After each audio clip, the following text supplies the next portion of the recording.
স্বপ্নে দেখাইছে তোমার স্বামী এই ব্যক্তি হবে। স্বামীর নাম হচ্ছে পয়গম্বর ইব্রাহিম আলাইহিস সালাতু ওয়াস সালাম।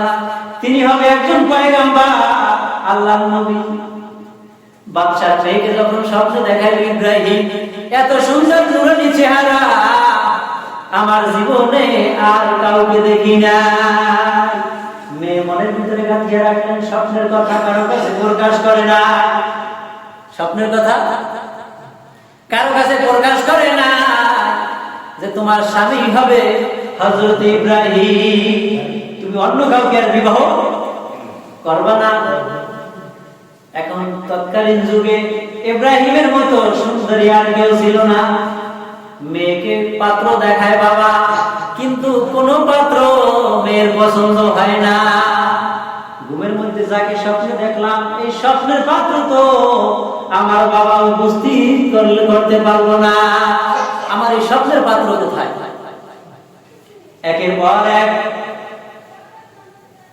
পুরুষ দেখাইতেছে, কিন্তু কাউকে পছন্দ হয় না।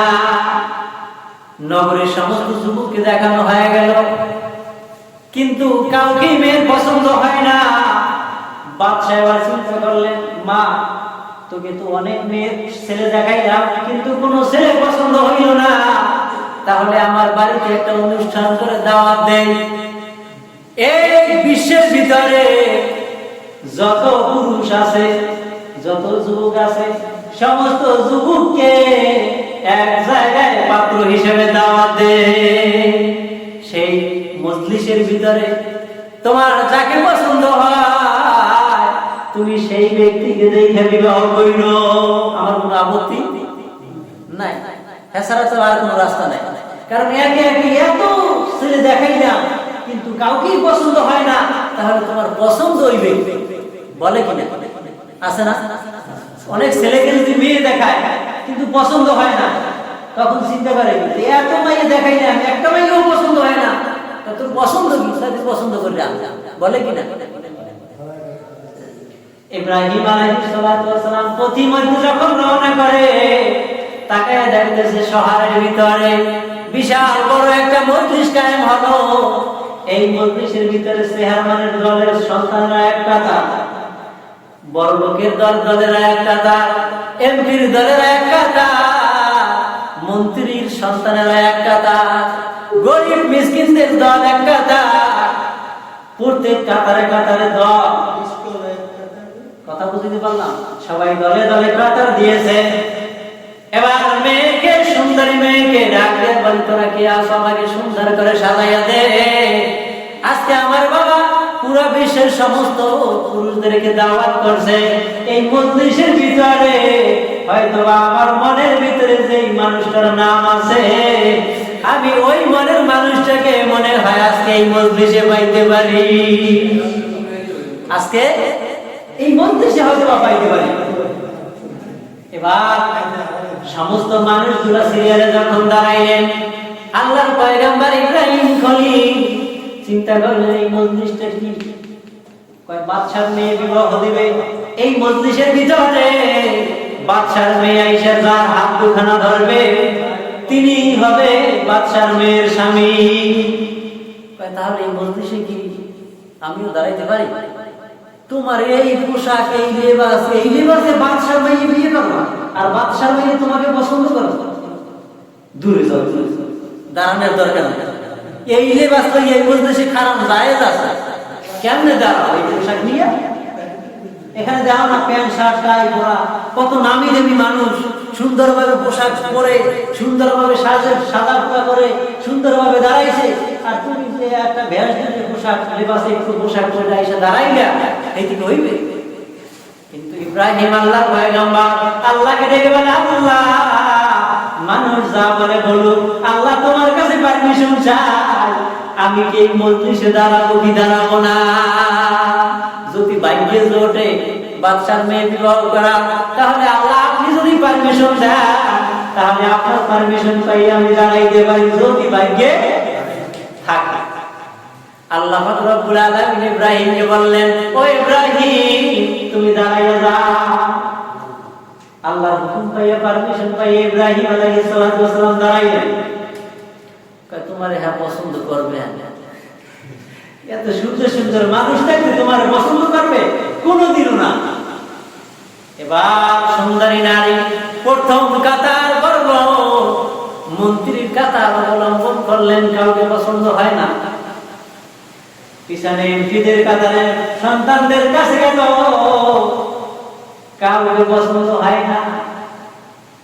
এবার ধাপে ধাপে যাইতে যাইতে তাকায় দেখতেছে যে সুন্দরী মানুষটা আর কেউ কাউকে দেখা যায় না, কিন্তু সব কাতারের পিছনে কেমন জানি নূরে ঝলমল ঝলমল করতেছে।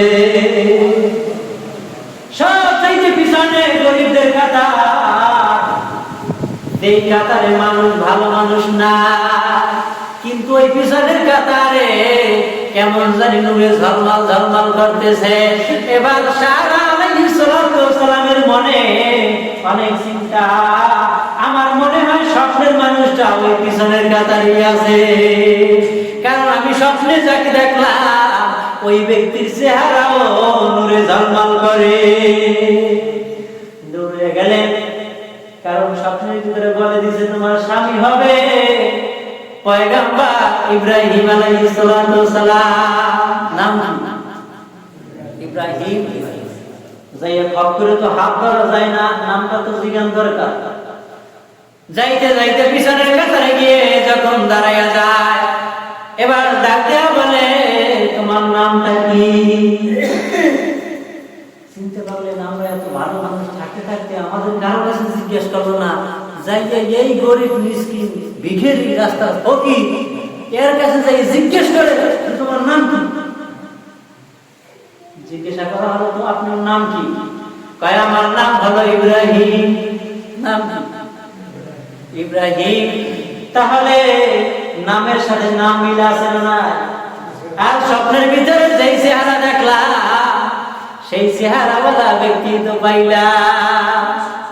খপ করে হাত ধরলেন, আপনি হইলেন আমার স্বামী, চলেন চলেন আমার বাবার সামনে চলেন, বাবাকে গিয়ে বলবো বাবা আমার পছন্দের পাত্র আমি পেয়ে গিয়েছি। আপনি যে আমাকে স্বামী বলে গ্রহণ করলেন, স্বামী বলে স্বীকার করলেন, কিন্তু আপনার বাবা মানবেন। আমি তো এই ইরাকে থাকবো না, আমি এই শহরে থাকবো না, আমি এখান থেকে রওনা করছি, আমি যাব মক্কা নগরীতে সফরে। আমার সঙ্গে এত লং দূরের সফর করতে পারবানি, এত দূরের পথ, এই পথে তো সফর করতে পারবা না, আর এই পথের কথা শুনলে তোমার বাবাও রাজি হবে না। স্বামী এর চাইতে বেশি পথ যদি আপনি নিয়ে যান, স্বামী আপনি যা বলবেন আমি রাজি আছি, আমার বাবার মনে হয় কোনো আপত্তি হবে না। এবার সঙ্গী করে নিয়ে গেলেন, আর সঙ্গে আরো একজন ব্যক্তি, এত সুন্দর দামি লোক। বললেন বাবা এই লোকটা অন্য কোনো ব্যক্তি না, এই লোকটার পোশাক এমন থাকতে পারে, কিন্তু এই লোকটা দুনিয়াতেও দামি, কিন্তু পরকালেও দামি।